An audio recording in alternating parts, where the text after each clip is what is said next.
പെൺകുട്ടികൾ ഏറെ വിഷമം അനുഭവിക്കുന്ന ഒന്നാണ് ഈ മാസമുറ സമയവും ആ സമയത്തുണ്ടാകുന്ന വയറുവേദനയും. അത് സാധാരണയാണ്. ഗർഭപാത്രത്തിനകത്തുള്ള ഒരു ആവരണം എല്ലാ മാസവും ഇളകിപ്പോയി കഴിഞ്ഞ് പുതിയത് വരാനുള്ള തയ്യാറെടുപ്പാണ് ഈ മാസമുറ. ഈ പ്രവർത്തനത്തിൽ ഗർഭപാത്രം ചുരുളുകയും വികസിക്കുകയും ചെയ്യുന്നു. എന്നാൽ അമിതമായി വളരെ ശക്തിയായി ഗർഭപാത്രം ഈ നിലയിൽ പ്രവർത്തിക്കുമ്പോൾ സമീപത്തുള്ള രക്തക്കുഴലുകൾ അടഞ്ഞു പോകുന്നതിൻ്റെ ഭാഗമായി മസിലുകളിലേക്കുള്ള ഓക്സിജൻ സപ്ലൈ ഇല്ലാതാകുന്നതാണ് ഈ വയറുവേദനയുടെ കാരണം. ഇത് സ്വാഭാവികമായ ആർത്തവ സമയത്തുള്ള വേദനയുടെ കാര്യമാണ് ഞാനിപ്പോൾ പറഞ്ഞത്. ഇനി മറ്റു കാരണങ്ങൾ നമുക്ക് നോക്കാം. എൻഡോമെട്രിയോസിസ്.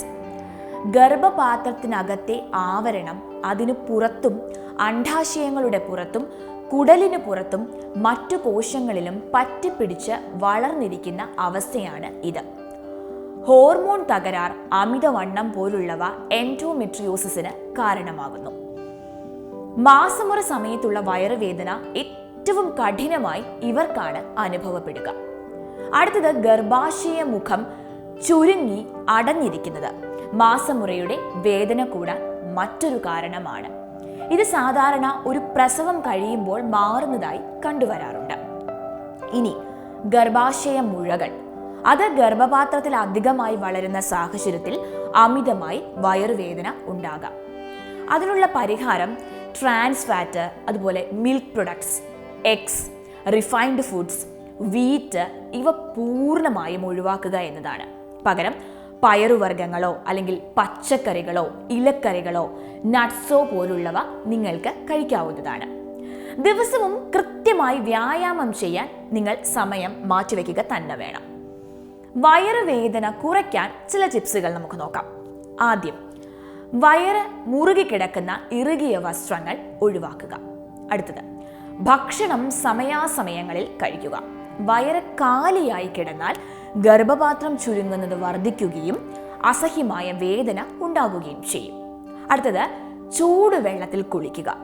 ഇനി ഉലുവയിട്ട് തിളപ്പിച്ച വെള്ളം കുടിക്കുക. അഞ്ചാമതായി, അധികം എരിവും പുളിയും മസാലയും ഇല്ലാത്ത ഭക്ഷണം കഴിക്കുക.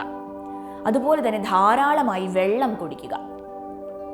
ആർത്തവ സമയത്തെ ശാരീരിക ബുദ്ധിമുട്ടുകൾ കുറയ്ക്കാൻ ശ്രമിക്കുക. നല്ല മലവിസർജനം ഉണ്ടെന്ന് നിങ്ങൾ ഉറപ്പുവരുത്തുക. ദിവസം മുഴുവൻ ആ സമയങ്ങളിൽ ചൂടുവെള്ളം മാത്രം കുടിക്കാൻ ശ്രമിക്കുക. മഞ്ഞൾപ്പൊടിയും വെള്ളവും ചേർത്ത് ചെറിയ ഉരുളകൾ ആക്കി, അതായത് ഒരു പയറിന്റെ അത്ര വലിപ്പത്തിലുള്ള ഉരുളകളാക്കി ആർത്തവത്തിന്റെ ആദ്യ ദിവസം മുതൽ മൂന്നാമത്തെ ദിവസം വരെ വെറും വയറ്റിൽ കഴിക്കുക. വിശ്രമിക്കുക. കട്ടിയുള്ളതല്ലാതെ വളരെ ലളിതമായ ഭക്ഷണം കഴിക്കുക. ഇതൊന്ന് ട്രൈ ചെയ്ത് നോക്കൂ. അപ്പോൾ നമുക്ക് എല്ലാവർക്കും ആർത്തവ സമയത്തുള്ള വേദന കുറയുകയോ ഇല്ലയോ എന്ന് നോക്കാമല്ലോ. ഇത് ഇഷ്ടമായാൽ ഇത് മറ്റുള്ളവരിലേക്കും ഈ ഒരു വിവരം എത്തിക്കുക. So stay happy and stay healthy.